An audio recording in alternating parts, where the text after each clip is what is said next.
Today is the 29th of July 2020 and I have a man here with me, Sean Meehan is his name, from Limerick. He was originally from Barrington's Bridge. He also lived in Bruree, but he's now living in Mill Road, Corbally. And the man is 88 years of age and he's going to tell a few stories, true stories, and he's going to sing a couple of songs. So the hot seat now, Sean, is yours. Ladies and gentlemen, could I have your attention for about 8 to 9 minutes? I'm going to tell a story about matchmaking amongst the farming community in the 1800s. Matchmaking was very popular at that time. This is based on a true story. There was a man called Tom, a farmer. 3 daughters in the family, no sons. First 2 daughters were educated and they became school teachers. And the third girl, she had a primary school education. She was kept at home to work on the farm. She done all types of work on the farm. She was doing the work of a man.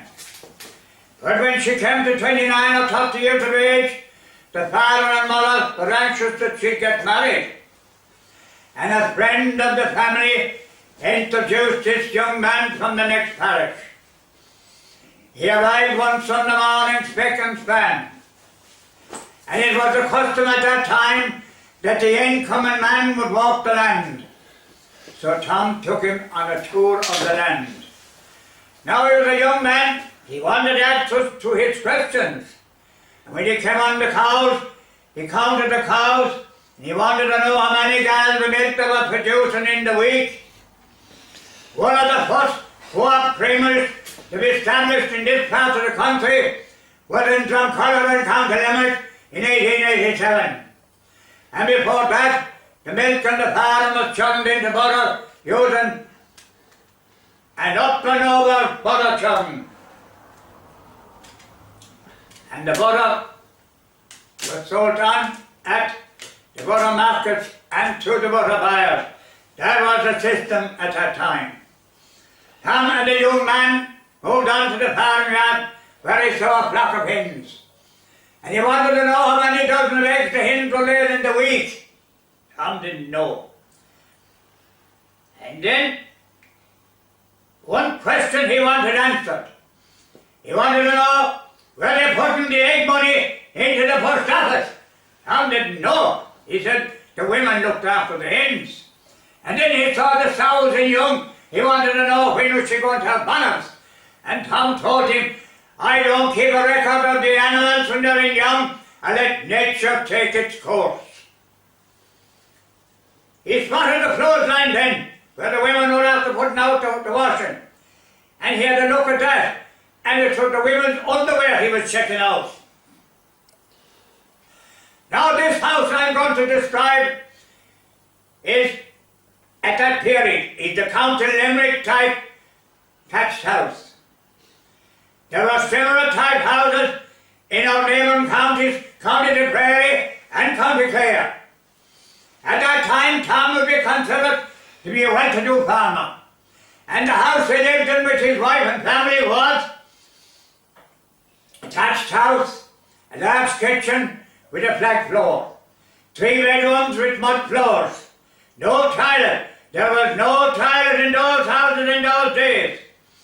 And at the other end of the house, there was a room, a special room, where special guests would be invited. It was known as the parlour. The parlour had a timber floor, nice fireplace, mahogany chairs and a mahogany table.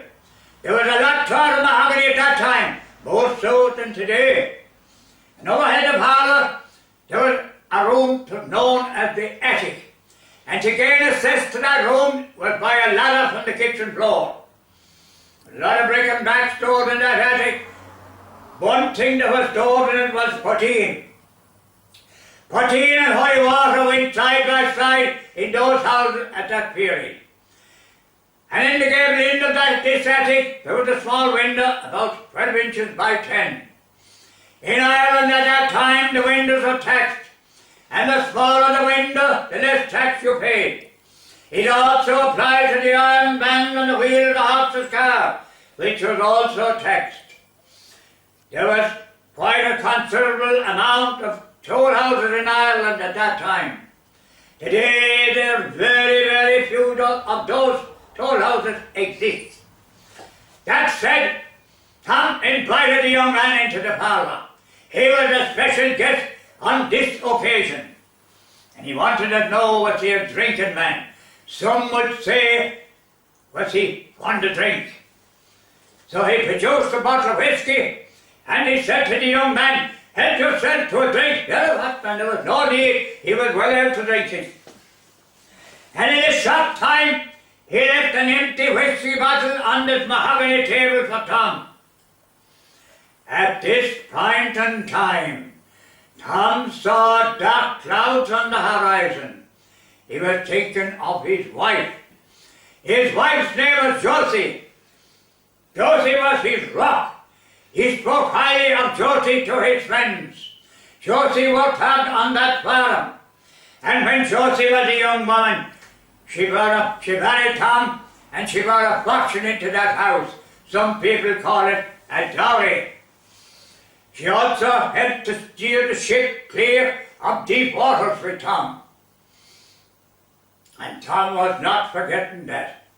And he wanted to see that Josie would be well looked after in her old age. Now all that was going to take a different turn if this young man was to marry their daughter. There was every likelihood he'd drink out the farm. And if that was to happen, Tom and Josie would die of a broken heart in a poorhouse. There were no nursing homes at that time, and only the strongest would survive in one of those poorhouses at that time. Dinner was being served in the kitchen, and it was served on what they call a farmhouse kitchen table. The odd one has survived the test of time, and they come up at antique sales round the country. They're in good demand, provided they're in good condition. Dinner was served, great dinner, tea and apple cake after the dinner, everybody praising the dinner, and everybody in high spirits. But the young man stood up from the table, and he said, I don't think I've seen everything in this house yet. I'd like to see what's up there in that attic. This point in time, Tom had enough. He said to him, you've seen nothing in that attic. You've enough seen already.